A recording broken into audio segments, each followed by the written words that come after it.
tempat ini tanpa kurangkan satu apapun. Engkau berkati perjalanan hidup kami satu minggu sebelumnya Tuhan. Banyak hal dan banyak liku-liku hidup kami yang kami jalani.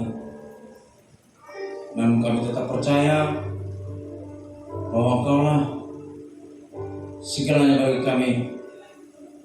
Engkau memberkati kami dengan kebaikan, kesetiaan-Mu Tuhan dalam hidup kami, sehingga kami boleh merasakan kasih-Mu dan boleh merasakan berkat-Mu Tuhan dalam kehidupan kami. Sebentar kami akan beribadah, memuji muliakan nama-Mu tempat ini, memberikan penyembahan dan persembahan yang terbaik bagi-Mu. Layakkan kami Tuhan, sehingga kami boleh hadir dalam hadirat-Mu. Berkati ibadah kami mulai awal, pertengahan hingga akhir. Demikian juga Tuhan, Engkau berkati jemaat-Mu yang saat ini menuju tempat ini untuk bersama-sama memuji-Mu ya Tuhan. Demikian juga Tuhan, bagi jemaat-Mu yang belum dapat beribadah ya Tuhan, Kau ketuk hatinya dan berkati. Bagi yang dalam sakit penyakit, Engkau berikan kesembuhan. Bagi mereka yang masih malas ya Tuhan, Engkau berikan sukacita untuk dapat beribadah. Terima kasih Tuhan, terima kasih Yesus. Engkau berkati juga tetangga gereja kami ini Tuhan, di depan, di belakang, samping kanan kiri Tuhan. Engkau berkati mereka di dalam puji-pujian yang kami nyanyikan Tuhan, mereka mendapat berkat juga ya Tuhan Yesus. Terima kasih Tuhan, terima kasih Yesus. Kami mulai ibadah ini dalam Yesus, kami sudah berdoa dan mengucap syukur. Mari sama-sama kita katakan amin. Jemaat, saya undang bangkit berdiri. Kita mau sambut kebaikan Tuhan, karena sungguh baik bagi kita. Amin. Haleluya.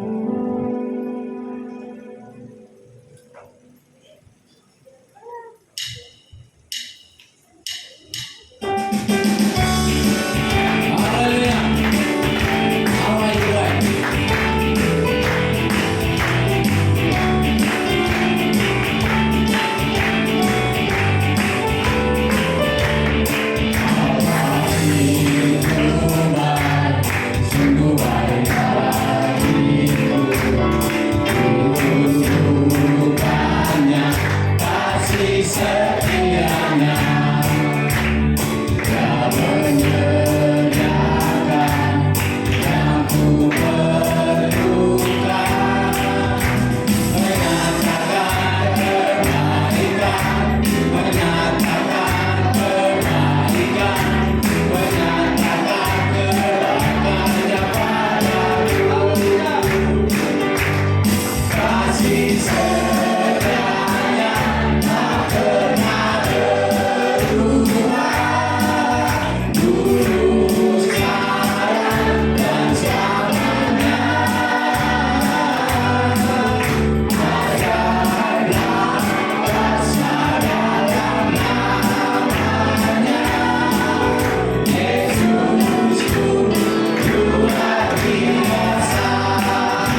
Yesus luar biasa, amin.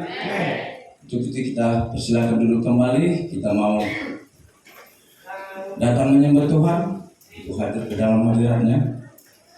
Mari kita tujukan hati dan pikiran kita hanya kepadanya. Haleluya, sungguh besar anugerah Tuhan. Haleluya. Haleluya Yesus.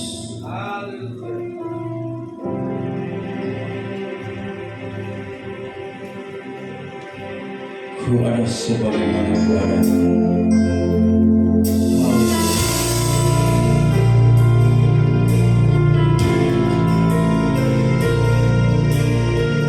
Haleluya Yesus. Besar anugerah-Mu.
itu saat anugerah-Mu buat kami. Haleluya. Haleluya Yesus. Semakin hari semakin bertambah kasih-Mu Tuhan. Terima kasih Tuhan buat hadirat-Mu yang telah melingkupi kami di dalam penyembahan kami Tuhan. Terima kasih Tuhan, kami boleh ada sampai saat ini sebagaimana kami ada. Terima kasih Tuhan, sukacita yang melimpah bagi kami pada hari ini, sehingga kami mau bersorak-sorai untuk memuji-Mu tempat ini, untuk melompat, untuk memuji nama-Mu. Haleluya. Sebab Engkau-lah yang kami percaya Tuhan, karena Engkau telah tebus dosa kami. Sungguh kami percaya padamu. Terima kasih Tuhan, terima kasih Yesus. Kami mau lebih lagi memuji di tempat ini. Bagi yang mau memuji Tuhan, mari sama-sama katakan amin. Haleluya, beri kemuliaan bagi Tuhan. Jemaat, saya untuk makin berdiri, kita keluarkan ekspresi kita untuk menari-nari buat Tuhan. Haleluya.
Kita akan mendengarkan firman Tuhan ya.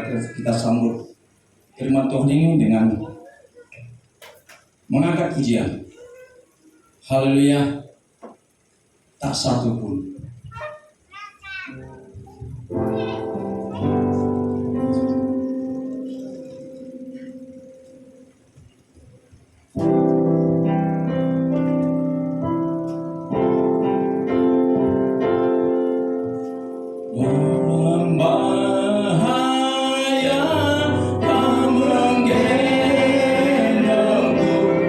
Engkau Yesus,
Tuhan Yesus.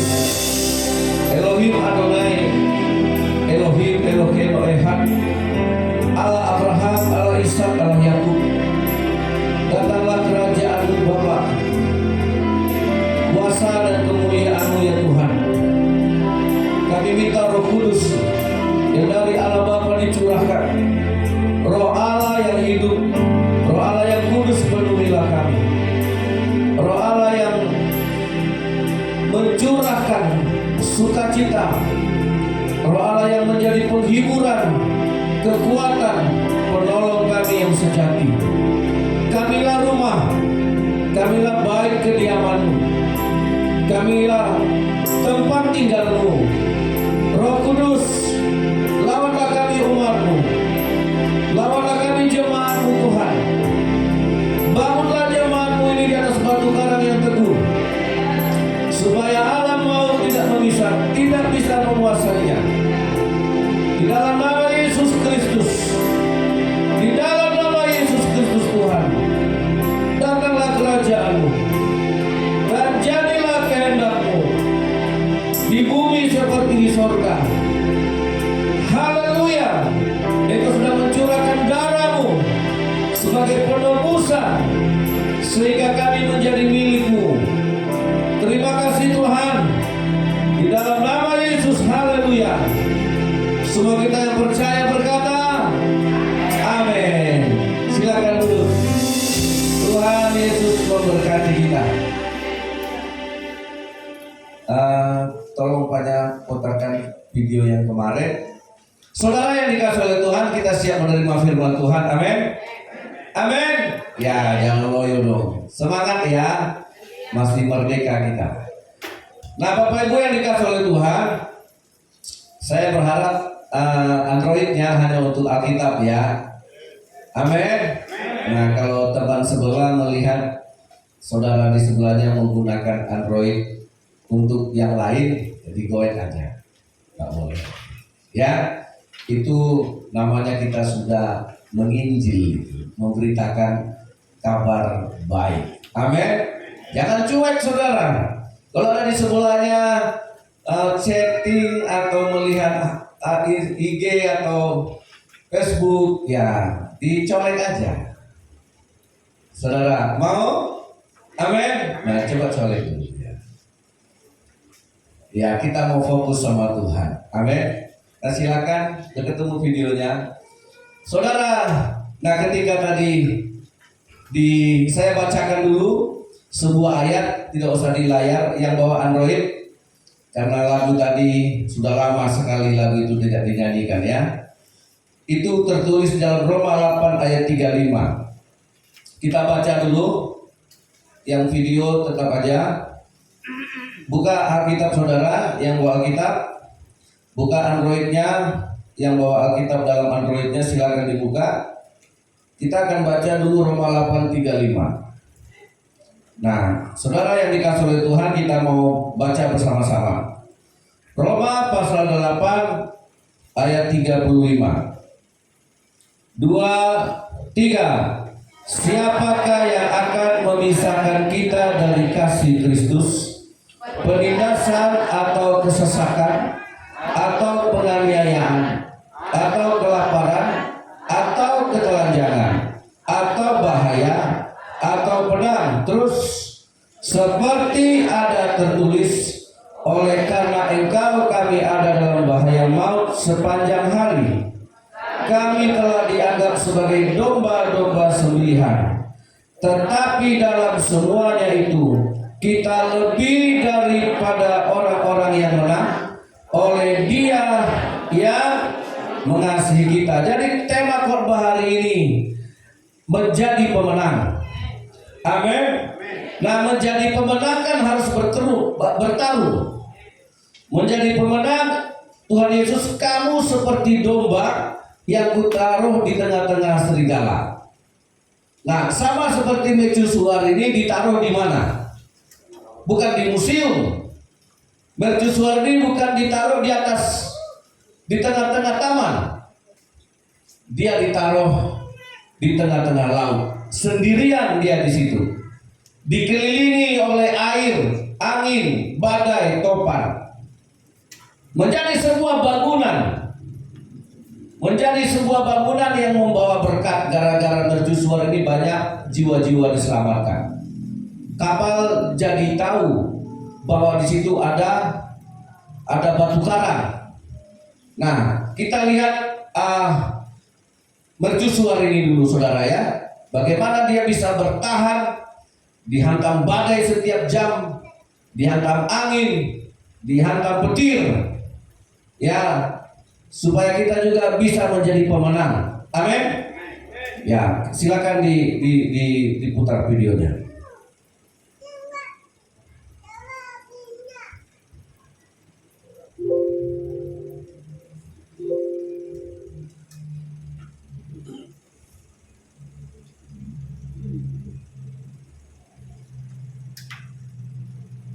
Bagian garis pantai Brittany, Prancis merupakan salah satu lautan yang paling berbahaya di Eropa. Badai sering terjadi, gelombang besar dan arus yang kuat selalu hadir hampir setiap hari. Antara tahun 1888 sampai 1904, lebih dari 30 kapal hilang di wilayah ini. Kasus-kasus tersebut telah mendorong pembangunan lebih banyak mercusuar di sepanjang garis pantai untuk memberikan penerangan kepada para pelaut di malam hari, sekaligus memperingatkan bahaya arus serta bebatuan. Di antara semua menara lautan itu, muncul dua mercusuar yang paling terkenal di Brittany, yaitu La Chaume dan Valle de Carrion. Keduanya dibangun pada awal abad ke-20. Sama-sama populer lantaran senantiasa berdiri kokoh walau sering dihantam gelombang badai, memiliki versi popularitasnya masing-masing. La Chaume dibuat lebih awal pada 1904 dan diresmikan pada 1911. Mercusuar ini viral pada 1989 tatkala fotografer Jean Guisard memotretnya dari udara dan secara kebetulan mendapatkan gambar diri Theodore Malcolm, penjaga mercusuar. Tepatnya pada 21 Desember 1989, Guisard tak menyangka jika kedatangannya menggunakan helikopter sangat didambakan oleh Malcolm. Saat itu, gelombang besar setinggi 20 hingga 30 meter terus menghantam La Chaume, memaksa Malcolm bersembunyi di ruang lampu penyorot sambil menunggu kedatangan kru penyelamat.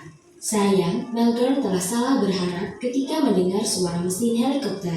Karena Guisard tidak bertugas untuk menyelamatkan, maka si penjaga itu kembali bersembunyi. Sedangkan mercusuar lainnya, Pierre de Carrion, telah mendapatkan perhatian publik bahkan ketika masih dibangun. Antara tahun 1907 sampai dengan 1916, sebagian besar dana pembuatan mercusuar itu ialah sumbangan dari Madame Jules Baudy yang merupakan keturunan Charles Marie Liddell de Carrion. Dari dialah nama mercusuar berasal. Pierre de Carrion, yang juga dijuluki istana, telah dibuat dengan ragam hiasan interior yang memungkinkan penjaganya dapat hidup nyaman selama berada di sana. Meski demikian, sejak tahun 2004, mercusuar ini sepenuhnya difungsikan secara otomatis mengingat risiko besar yang dapat membahayakan hidup penjaga.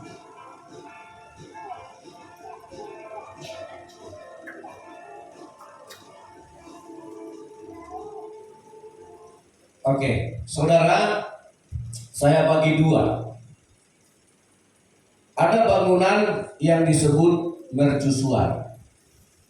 Bangunan yang ditaruh sebagai petunjuk, sebagai berkat.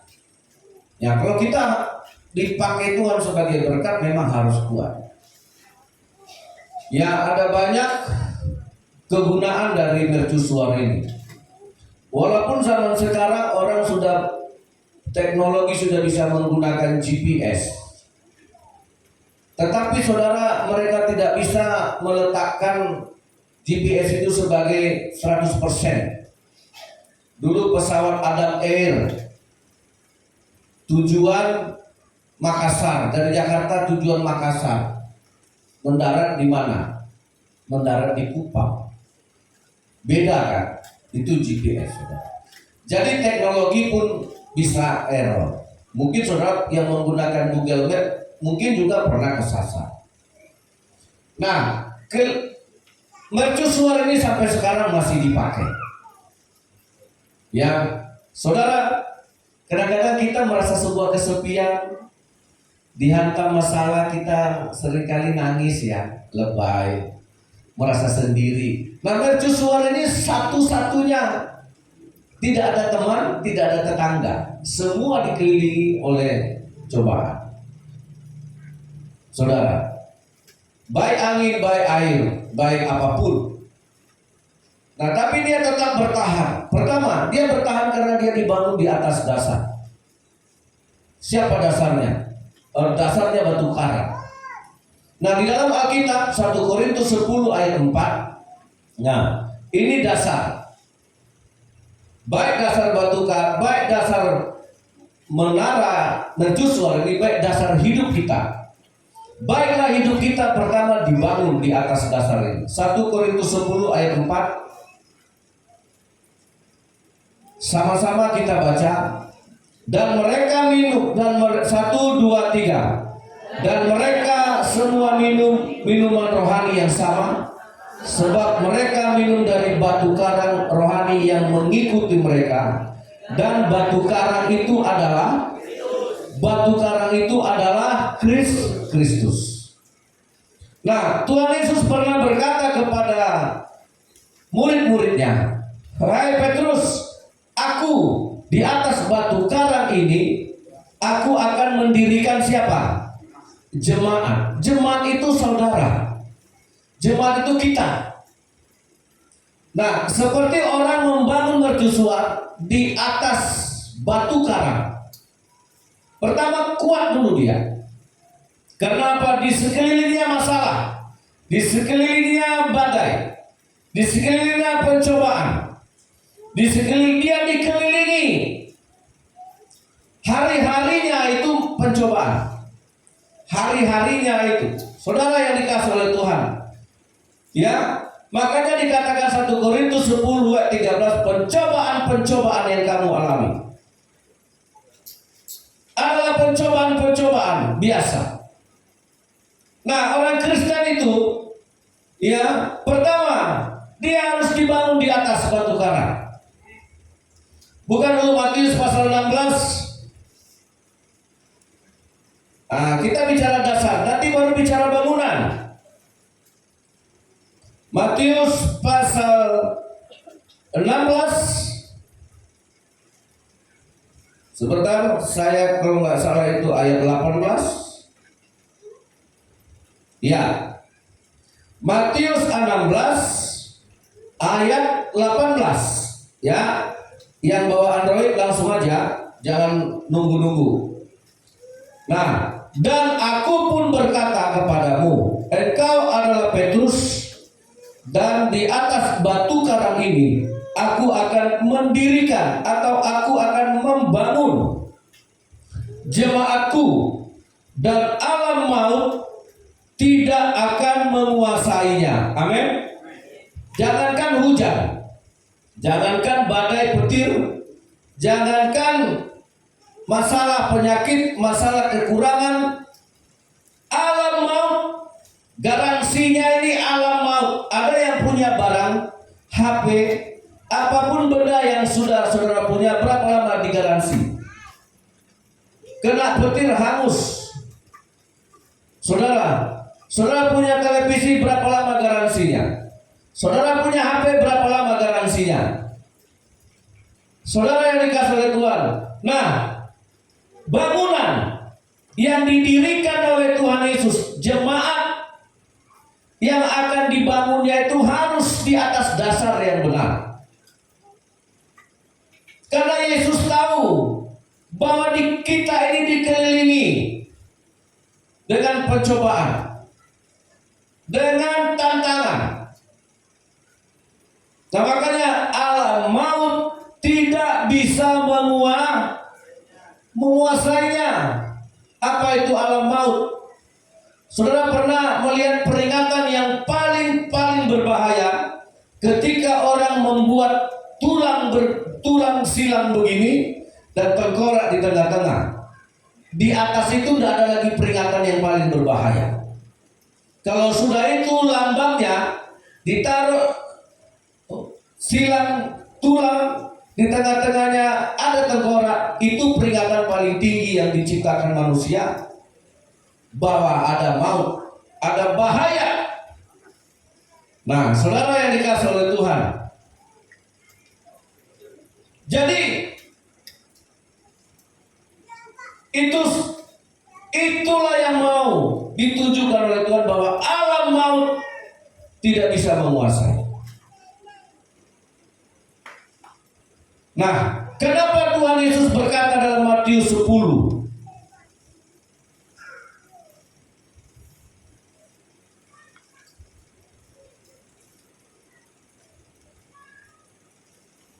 sebentar, Matius 10, sebentar saudara, tadi saya sudah catat ayatnya.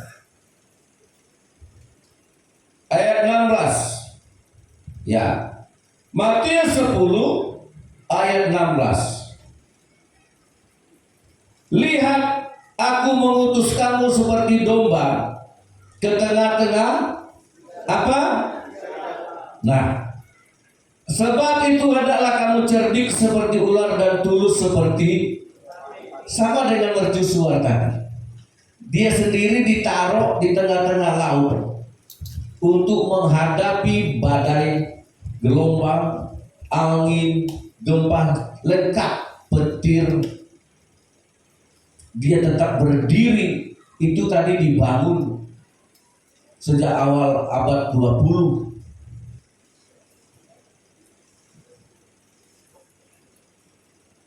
Kenapa orang Kristen akhir-akhir ini jadi begitu lemah?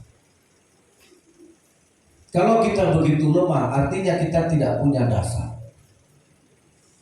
Kenapa orang Kristen sekarang banyak rumah tangganya begitu menyerah pada perceraian? Tidak kuat menghadapi tantangan masalah. Kenapa begitu mudah orang Kristen pernikahannya rapuh? Komitmen kita rapuh.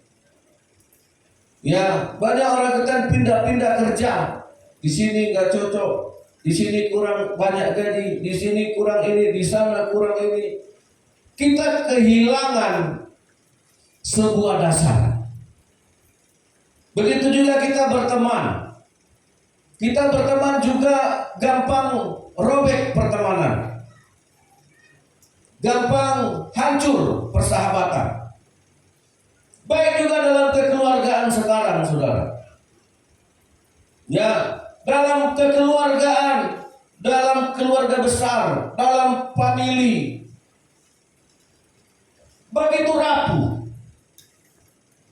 Ya, nah bagaimana dengan ayat ini? Saudara, aku mengutus kamu seperti domba ke tengah-tengah serigala. Aku membangun mercusuar di tengah-tengah laut. Sendiri dia di situ. Tidak ada teman ngobrol. Tidak ada yang memperhatikan. Saudara, bagaimana dengan kekristenan kita sekarang? Apakah kita sudah di atas dasar? Apakah kita hanya teriak-teriak, Tuhan tolong aku, Tuhan aku lagi masalah? Ingat, Tuhan tidak akan membangun kalau tidak di atas dasarnya. Amin. Kalau dasarnya pasir, jangan harap Tuhan mau bekerja di situ. Jangan saudara harap. Makanya kalau saudara teriak-teriak minta tolong, Tuhan aku tidak kuat lagi, Tuhan kuatkan aku, padahal saudara tidak punya dasar. Padahal dasar saudara pasir. Tuhan tidak akan bekerja di atas dasar yang salah. Karena Yesuslah dasarnya yang benar, batu karang yang teguh, maka Yesus membangun di atas dasar yang dia punya. Amin. Saudara, gereja ini buatan manusia. Dan Tuhan tidak pernah mau tinggal di gereja ini. Karena ini buatan manusia. Allah tidak mau tinggal di gereja ini. Makanya gereja ini bukan rumah suci. Tuhan itu hanya mau tinggal di buatan tangannya sendiri. Allah itu mau berdiam di dalam karyanya sendiri. Tubuh kita ini karyanya Tuhan. Tubuh kita ini ciptaan Tuhan. Tubuh kita ini pekerjaannya Tuhan. Amin. Nah, saudara, makanya saya masuk ke dalam bangunan sekarang. Siapa bangunan itu? Engkau disebut bangunan kalau Tuhan ada di dalamnya. Tubuhmu adalah bait Roh Kudus. Amin. Kalau kita sudah kenal dasar, sekarang kita bicara bangunan. Itu makanya saudara yang dikasih oleh Tuhan, mercusuar itu mungkin tidak secanggih GPS, tetapi dia bisa berumur berabad-abad. Saya salut begini saudara, sampai pencobaan-pencobaan itu menjadi sebuah yang biasa, bukan sesuatu yang menakutkan. Nah, kalau kita mau menjadi pemenang seperti domba yang di tengah-tengah serigala, bukan menjadi domba yang ketakutan setiap hari gara-gara dikelilingi serigala, bukan menjadi domba yang setiap hari stres karena mikirin masalah, bukan menjadi seekor domba yang akhirnya putus asa karena dikelilingi serigala. Dan domba itu tidak boleh berdoa, Tuhan singkirkan serigala ini. Tidak boleh. Cuma yang diminta domba ini apa? Tuhan, kalau aku di tengah-tengah serigala, Engkaulah yang menjadi gembala. Dia butuh gembala. Amin. Dia butuh gembala. Nah, di mana gembala itu berada? Di dalam rumahnya. Saudara, di mana Tuhan itu berada? Di dalam hidup. Di dalam hidup kita. Makanya saudara yang dikatakan, baik jemaat, baik saya sebagai pendeta, kita sama. Kita sama-sama bangunannya Tuhan. Kalau pertama kita sudah dibangun di dasar yang benar, Yesus adalah batu karang. Nah, sekarang bagaimana hidup kita dibangun oleh Tuhan di atas batu karang itu, supaya kita bertahan, supaya kita menjadi pribadi yang kuat. 1 Korintus 3 kita baca saudara. 1 Korintus pasal yang ketiga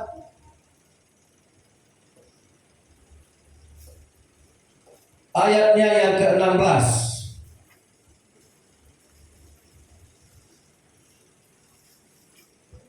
Sama-sama kita baca.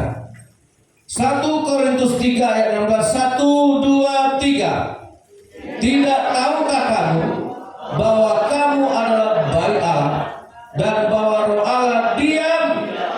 Nah, kalau kita bicara bangunan, kalau mau kokoh, kalau mau kuat, kalau mau seperti domba yang tidak dimakan serigala, tubuhmu adalah bait Allah. Jangan rusak tubuhmu. Tubuh kita itu tempat menyimpan perjanjian Allah. Raja Daud berkata, dalam hatiku aku menyimpan janji-janjimu. Amin. Semua barang-barang kita simpan di rumah. Beli sofa, taruh di rumah. Beli tempat tidur, taruh di rumah. Tubuh ini tempat kita menyimpan janji Tuhan. Tubuh kita ini tempat menyimpan segala kebaikan Tuhan. Dalam perjanjian lama disebut tabut Allah. Zaman dulu, zaman Musa, ada namanya tabut segi 4 seperti peti persembahan ini, dan di atasnya ada 2 kerubium malaikat yang bersayap menutupnya. Itu disebut tabut perjanjian, lambang kehadiran Tuhan. lambang penyertaan Tuhan bagi umat Israel yang keluar dari tanah Mesir menuju tanah Kanaan. Mereka harus gotong itu. Kemanapun mereka pergi, tabut Allah itu tetap dibawa. Dan di dalam tabut Allah itu ada 3. Pertama, ada tongkat Musa, tongkat Harun yang bertunas. Kedua, ada manna yang turun tiap pagi kepada bangsa Israel selama 40 tahun. Mereka ambil sampelnya, contohnya mereka simpan di tabut Allah. Dan yang ketiga, batu firman Tuhan yang diterima oleh Musa di atas gunung Sinai disimpan di dalam tabut Allah. Jadi tabut Allah itu tempat menyimpan manna yang dari surga, tempat menyimpan tongkat Musa yang udah jadi tongkat, ditaruh di bait suci bertunas. Amin. Udah jadi tongkat, udah dipotong-potong, udah dibersihkan, kemudian ditaruh di bait suci bertunas. Yang udah gak ada harapan hidup, ditaruh di bait Allah. Itulah tongkat Harun. Ada 12 tongkat ditaruh di bait suci, hanya 1 yang hidup kembali tongkat itu. Bertunas, muncul tunas, tanda kehidupan. Itulah tongkat Harun, disimpan di tabut Allah.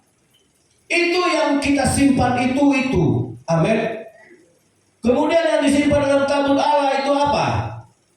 10 perintah Tuhan yang diterima Musa di atas gunung Sinai dimasukkan di situ. Nah, adakah 3 itu di dalam hidup kita? Nah, supaya kita bisa menjadi domba yang tidak dimakan serigala tiap hari, supaya kita bisa menjadi bangunan Allah yang tidak roboh dihantam badai, dihantam gelombang, dihantam angin. Amin. Tubuh ini bait Allah, tempat menyimpan firman Allah, tempat menyimpan manna, roti hidup. Amin. Tempat apa lagi? Tempat menyimpan kuasa, pengharapan, tongkat yang sudah mati, yang sudah jadi tongkat, ditaruh di bait suci, bisa bertunas. Itu yang saudara simpan dalam hidup saudara sebagai tabut Tuhan, sebagai bait suci Tuhan. Amin. Bukan gereja ini menyimpan itu. Tidak, bangunan ini tidak bisa menyimpan dan tidak ada gunanya. Dia berguna. Makanya sekarang kita punya tubuh, apa yang sudah kita simpan? Nah, yang saya takutkan ini saudara, sehingga kita tidak pernah kuat menghadapi cobaan, menghadapi kita dikelilingi laut seperti domba, kita dikelilingi serigala loh saudara. Ya, setiap kali kita bisa mendengar berita masalah politik, masalah ekonomi, masalah keamanan, masalah apa saja, belum lagi masalah alam, masalah ekonomi. 1 Korintus 6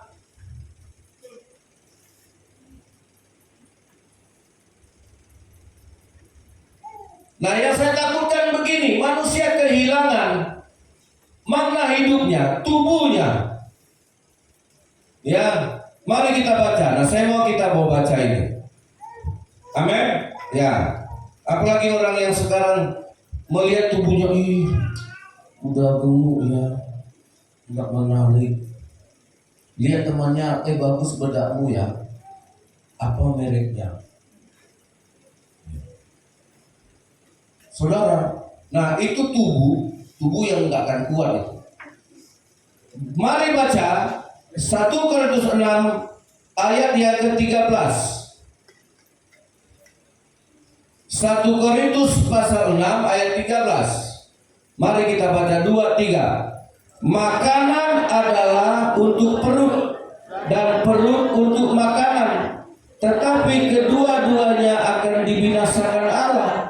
Tetapi tubuh bukanlah untuk percabulan, melainkan